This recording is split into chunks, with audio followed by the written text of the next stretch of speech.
4 ஆண்டுகளுக்கு முன்பு அரச குடும்பத்திற்கு எதிராக இன்ஸ்டாகிராம் மூலம் அவதூறான தகவல் தொடர்புகளை அனுப்பிய குற்றத்தை ஒப்புக்கொண்ட தளவாட தொழில்துறையைச் சேர்ந்த தொழிலாளிக்கு செஷன்ஸ் நீதிமன்றம் 10,000 ரிங்கிட் அபராதம் விதித்தது. 42 வயது தன் யோங் ஹுவா அபராதத்தை செலுத்த தவறினால் 6 மாதங்கள் சிறை தண்டனை அனுபவிக்கும்படி நீதிபதி சித்தி அமினா கசாலி உத்தரவிட்டார்.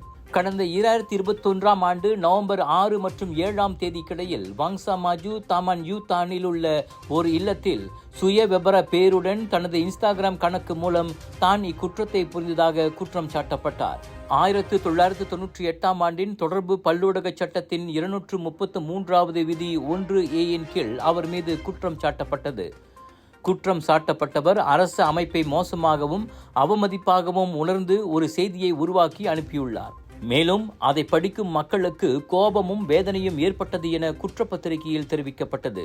சமயம், இனம் மற்றும் அரசு அமைப்பு போன்ற விவகாரங்களை தொடக்கூடாது என்று குற்றம் சாட்டப்பட்டவருக்கும் சமூகத்திற்கும் ஒரு பாடமாக அமைவதற்கு கடுமையான தண்டனை விதிக்கப்பட வேண்டும் என்று அரசாங்க தரப்பு வழக்கறிஞர் DPP ஹிஜ்ரா வான் அப்துல்லா இதற்கு முன் நீதிமன்றத்தில் வலியுறுத்தினார்.